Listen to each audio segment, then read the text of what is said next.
Welcome to the Better Relationships, Better Work webcast, where we explore how to make work better through the power of relationships. My name's Jason Lortzen. I'm the author of 2 books, a keynote speaker, and leadership trainer on a mission to fix how we treat people at work. In today's episode, we talk about the importance of commitment and devotion over time to forming meaningful relationships. And we explore why it's so important to embrace people for who they are and not expect them to be anything else. These are but a few of the things that I discuss with today's guest, Rebecca Ryan.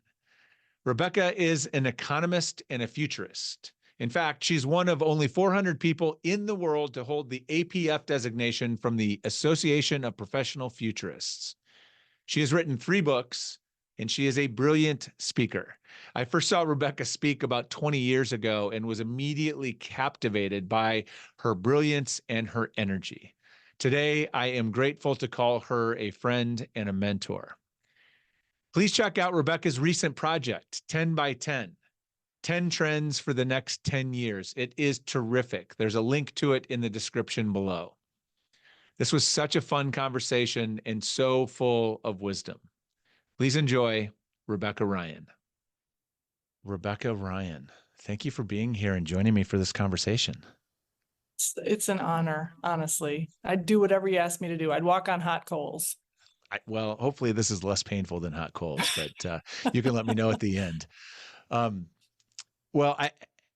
As I warned you, I'm going to throw a few questions at you here to just get to know you a little bit and kind of what your maybe relational style is or relationship style, so that we can have that context as we talk more about relationships in a minute and your personal specific relationships. So let me start with this, because I think it's a fun question. Where do you self-identify on the introvert to extrovert scale? I actually had to look this up because I felt like my knowledge of introvert and extrovert was probably dated to circa 1989. And I'm an ambivert. I get a lot of energy from my own personal reflection time, and I get a lot of energy from being around other people in most situations. So I'm both. You know, that seems to be a more common answer these days. It used to be this question used to be an easy one to ask people, and they would immediately identify to one end of the spectrum or the other. But it seems to be this is one place in our lives where we are less polarized than we were in the past. So I guess that's progress. We'll take that. But I'm curious, when you think about that, what does that look like in terms of how it impacts how you show up in personal relationships or individual relationships with people, do you think? Well, because I have a reflective inner life, I think when I'm interacting with people, I interact best with people who also have a reflective inner life. And a couple years ago, I did this exercise where I basically determined who my first ring of people were. And all of those people are people who I can feel vulnerable with, people I know very well, who know me very well, and people who are sort of like in it for the journey, right? Who are like, yeah, like let's go. And so I think I'm clear about who I prefer to spend my time with, and that's been a great gift. And that's a great lesson too, I think, for all of us to invest a little time. A little bit of thoughtful time thinking about relationships actually improves the quality of your relationships overall. I think that's our first lesson for the day, is what I'm hearing.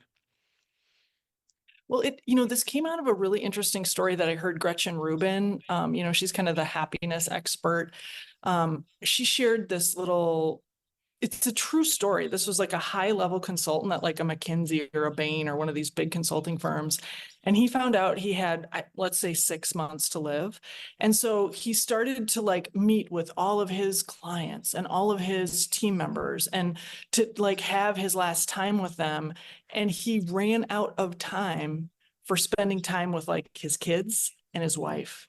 And he was like, oh my God, I spent all this time, and he called it the third ring, and I should have been spending my time in the first ring. And it was from that sort of story that I was like, who are the people in my first ring?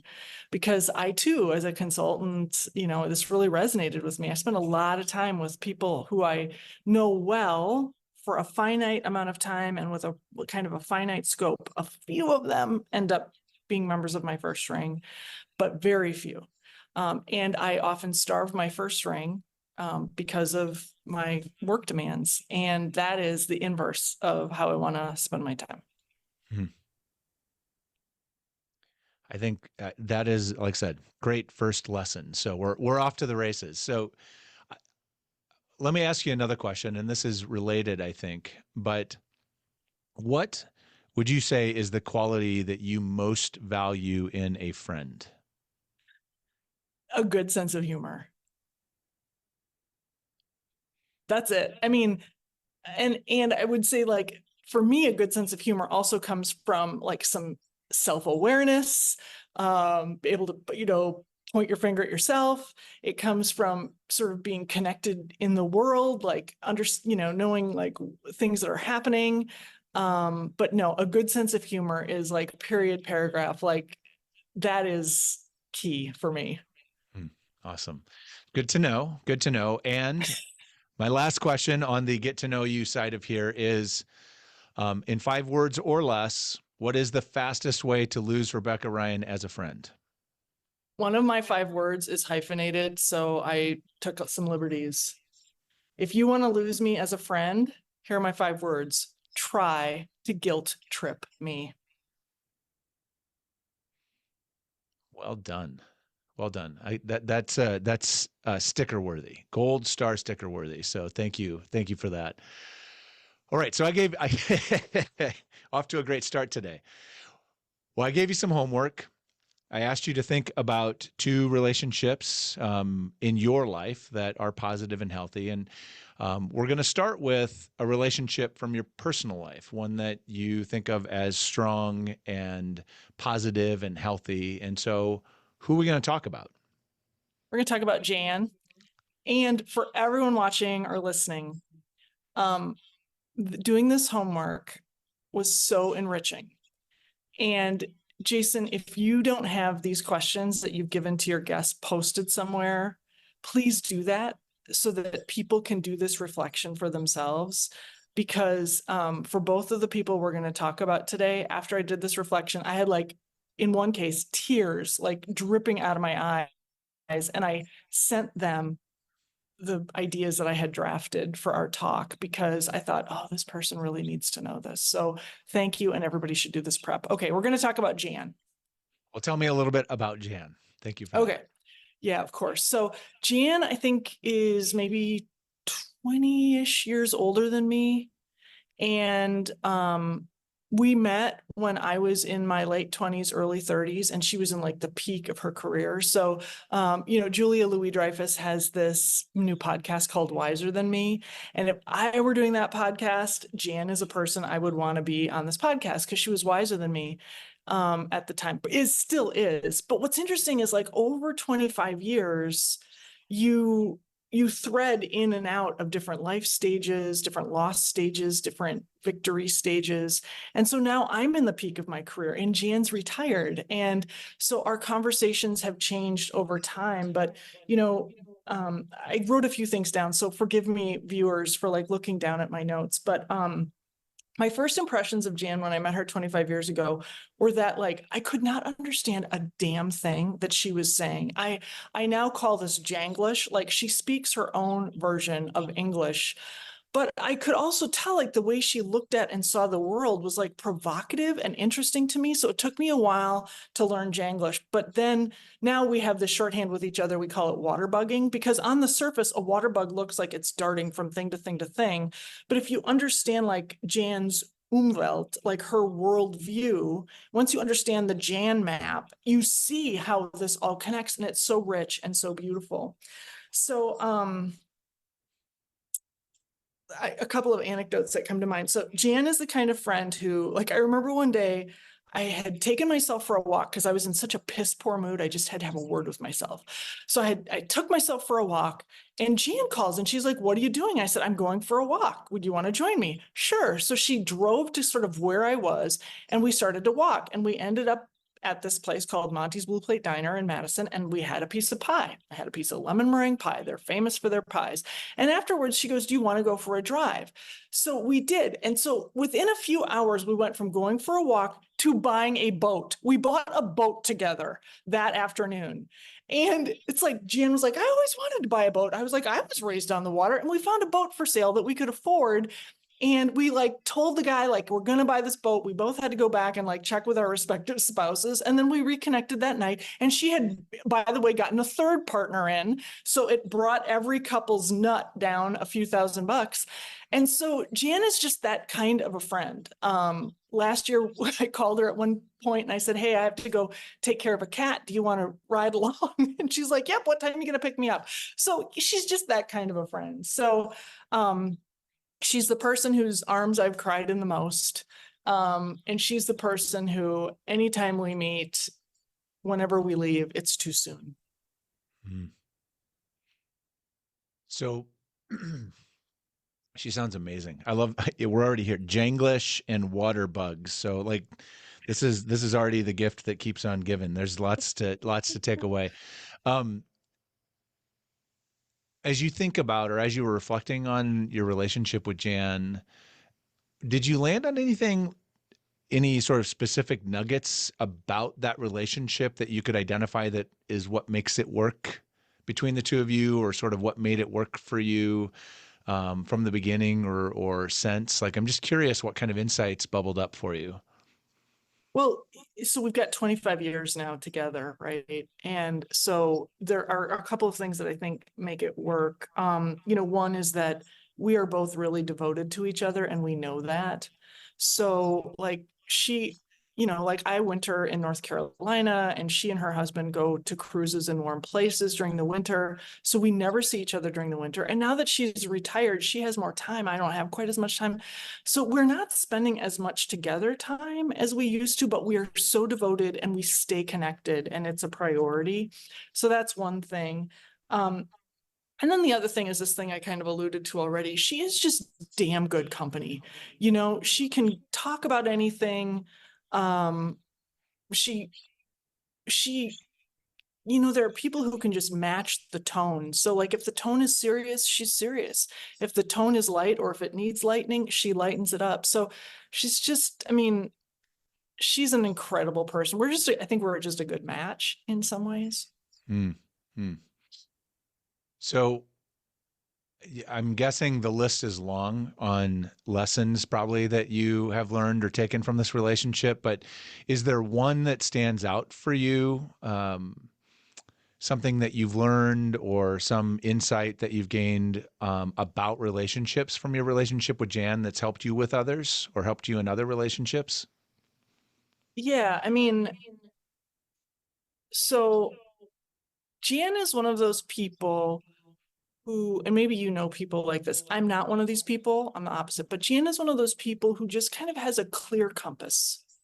She just really has a lot of clarity. And I was raised in a very violent and chaotic home, and I did not emerge from my childhood with clarity or a clear compass. Mine was really whacked by my childhood. And so like I spent my 20s and 30s basically like in the self-help section of the bookstore trying to figure out like how to be an adult. So for people like me who just don't have this clarity, like I benefit from having people in my life who can help me sort of tack.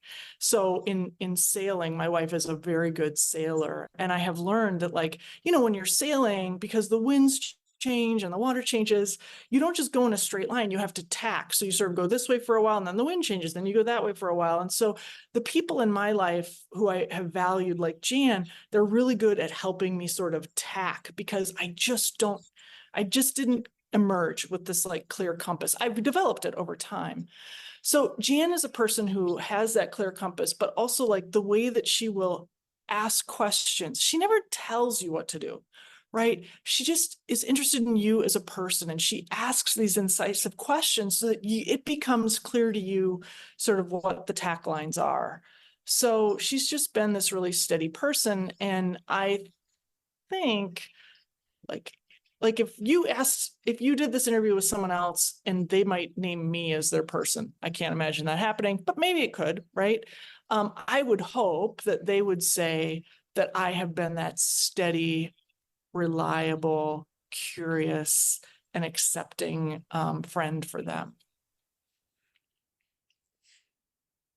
So do you have any examples that come to mind on that you can share or would share about a moment where she sort of helped you with that to kind of, because I'm always curious, you hear this, but I Yes. think it would be helpful for someone that maybe is hearing this and saying, what does that look like? Or what does that feel like? So would love to hear an example if you have one.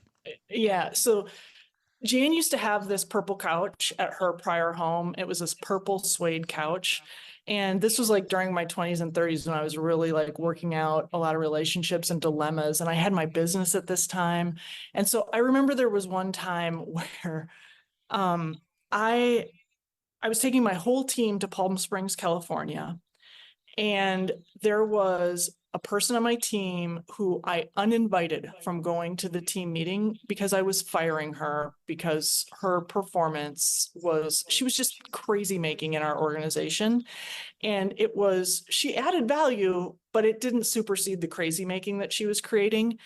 And I was so nervous about uninviting her.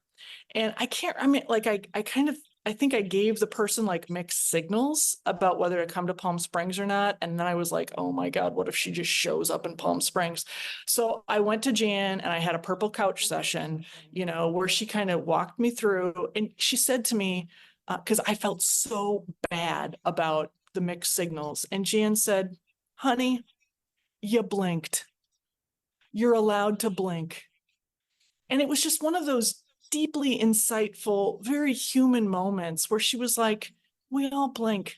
And so that's one of those things that I've just carried with me is you're allowed to blink. So you zig when you should have zagged, make it right as quickly as you can. And life isn't always easy or fair, and there are trade-offs. So those purple couch moments have been phenomenal. Mm. Well, I'm glad you shared that because what I thought you were going to say reminds me of I had a kind of a mentor in my life for a while years ago that reminds me a little bit of Jan in the way that like he communicated kind of like Yoda, right? You just like there was never a straight line kind of thing.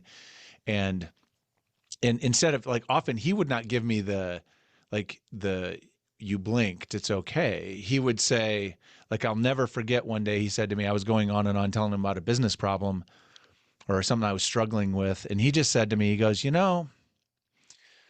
sometimes we make it really hard for people to do business with us. And then and it was sort of similar, right? Like that, but it was like, and then he would usually follow it up with some kind of question that didn't solve anything, but it left me sitting in the right question to wrestle with that then led me to the thing that was the thing I probably needed to find or get clarity on. So I love that example. And it's so important to have people like that in our lives. So thank you for sharing that. Jan What's sounds that dude's amazing. name? His name was Roger, and sadly, he's not with us anymore. He was another person much older than I was, so much wisdom, and for whatever reason, took an interest in me, and super beneficial. So grateful. His fingerprints are all over my thinking. So this webcast is sponsored by my longtime friends at Inspiring Workplaces.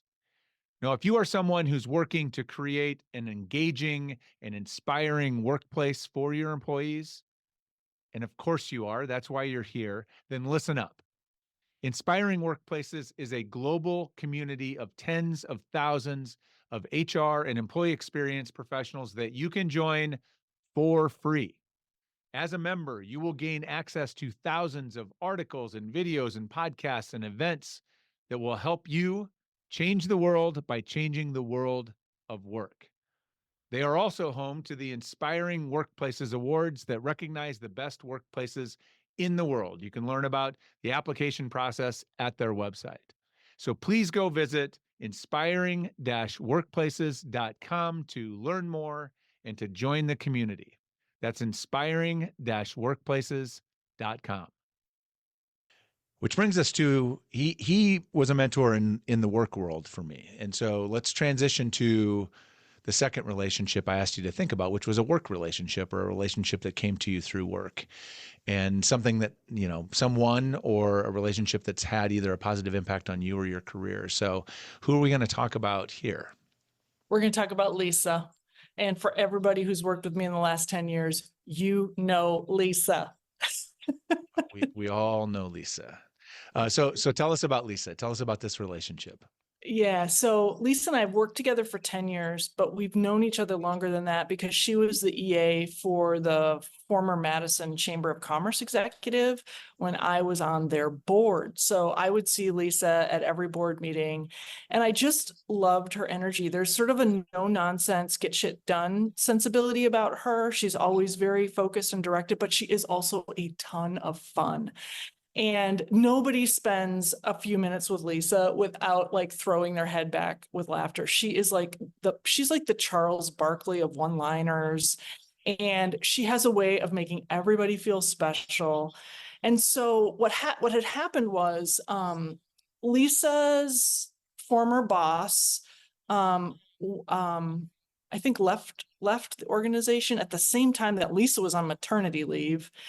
And during that time, two big things happened in my life. One is that my wife said that she wanted to divorce, and she was also my business partner at work. And my brother died unexpectedly. Those things happened within 6 weeks of each other. And I was shattered, and I was really freaking out about like how I was going to keep my work together because I was just broken. And I remember talking with Lisa's and my mutual friend, the former chamber executive, who was just a real buoy during that time. And she was like, who could you reach out to sort of help you on the work side? And it was like, we both looked at each other and was like, ding, Lisa. So I called Lisa. I had come home from a work thing, and I was sitting in my car in the garage. And I remember the light went out in the garage because I was sitting so long in the car. And I called Lisa, and she picked up right away. And how's the new baby? And I said, Lisa, these are the things that have happened. Would you just come and work with me for 90 days, just 3 months, so that I can kind of figure out what shape this thing is going to take? And luckily, I mean, she was kind of aching to like be doing something. And she said yes. And that was 10 years ago. That is a great and lucky phone call, it sounds like. So, so I asked you, or I gave you a little homework to think about like the impact that she's had on you over that time. I'm sure it's enormous, and we don't have time for all of it, but what are a couple things you can highlight about your relationship with Lisa that has the biggest positive impact for you? Well, we are a yin yang, right? So Lisa is very organized. She's a list maker, and I'm very conceptual and big picture. So together, like, that's a formidable thing. The other yin to the yang is I can take things very personally and sort of internalize them and sort of feel bad about things. And Lisa is Sicilian.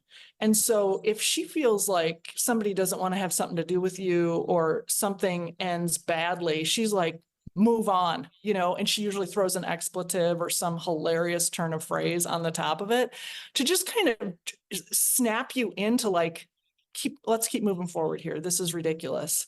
But the thing that we have in common is we are both very competitive. So we both played sports. And so the thing that I think about, so I played professional basketball, and like I think about, you can go into a kind of a desperate situation towards the end of a game. Maybe you're down 2 points, there's 0.7 of a second on the clock.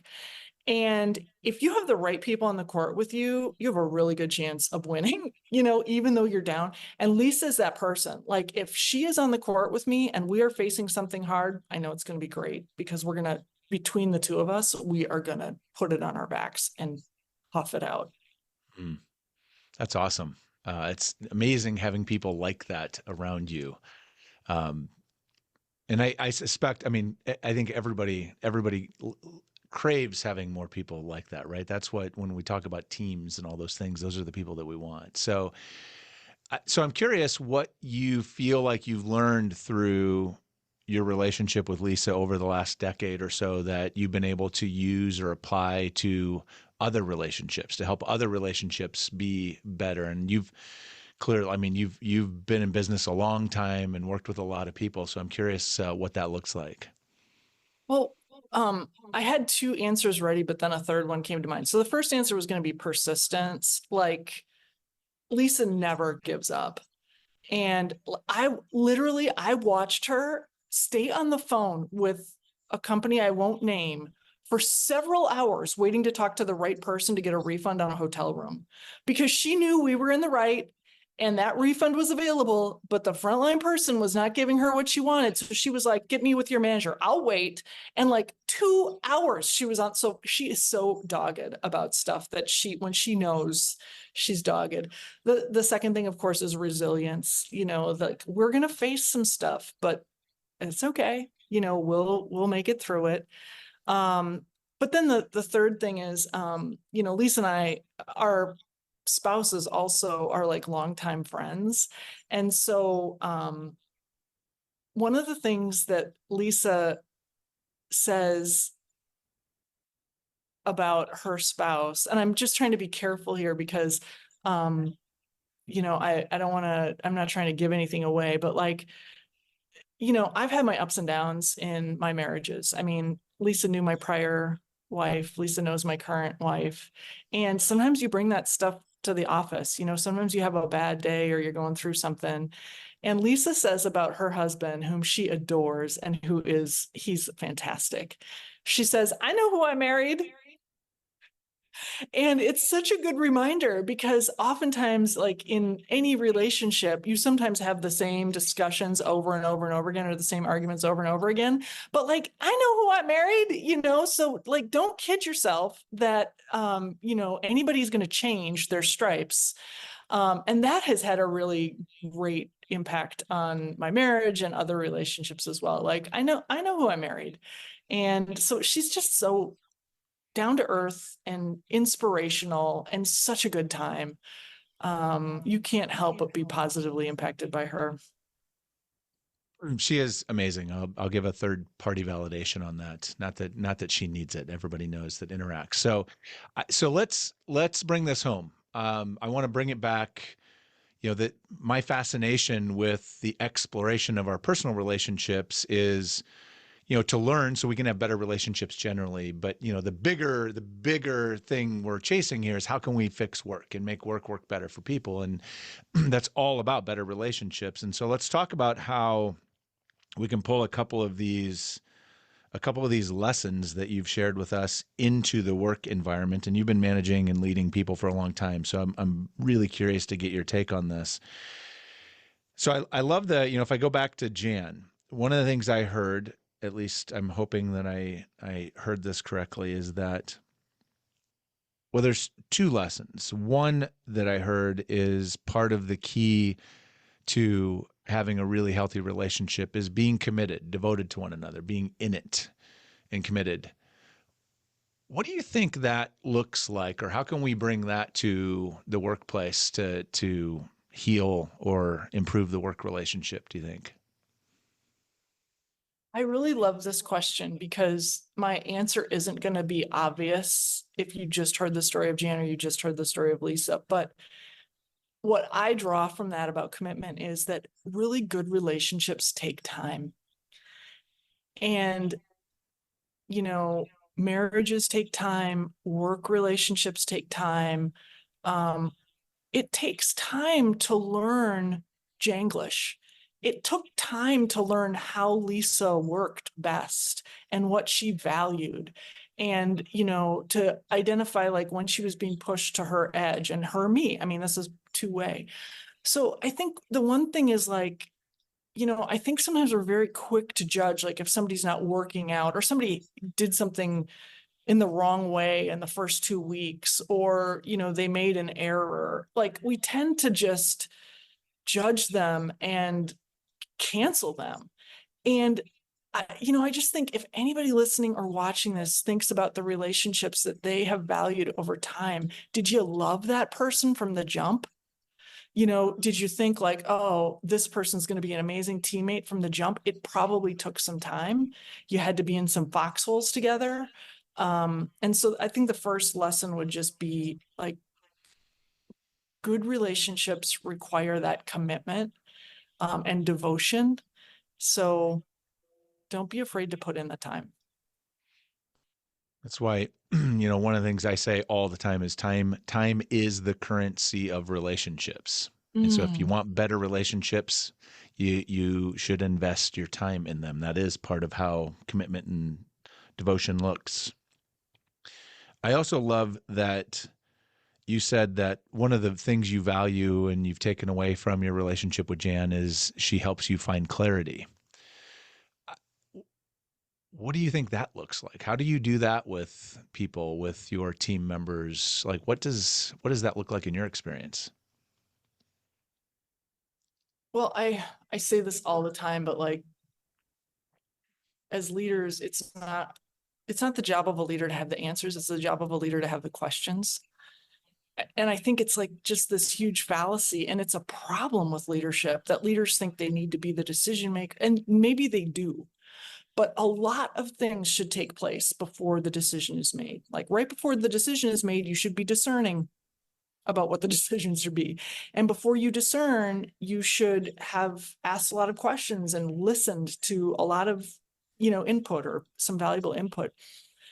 So I think the clarity that Jan helps elicit in me has always come from like caring questions. Well, as I was listening to your story too, the story about you blinked, some of that's clarity, some of that's also permission. I think sometimes is like she was giving you permission to forgive yourself. Like, Yeah. kid, it's okay, man. Not everybody, we don't all get it right all the time. It's okay. It's what happens next. It's what happens next. Everybody blinks. It's the difference is what happens next. So I think that's something we overlook too as leaders is giving people permission.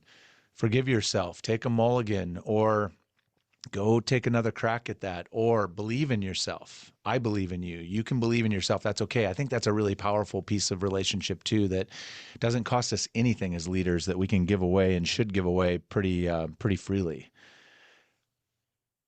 Last one, and I am so interested to get your take on this one, is of the Lisa, I mean, there's lots of Lisa lessons there, but the one I love the most is I know who I married, because that deeply resonates for me. Like that's one of the things I value most in my marriage, is that on my worst days,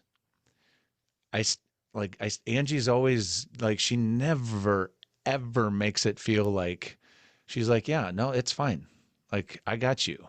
Even when I'm not showing up my best, there's never any shame. There's never anything. She just accepts me, even when I'm not on my best. She knows who she married. And so I love that. And I'm curious, when you think about that dynamic or lesson, what does that look like, do you think, in the work relationship?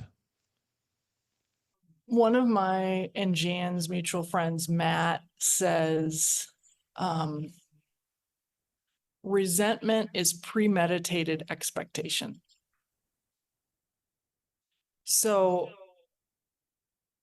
I will feel resentful towards a teammate or my wife or a family member if I believe they should be behaving in this way and they veer off of that. It's like I've set myself up to be mad about it, right? And so it's like, just don't expect your person to be different than what they are, you know?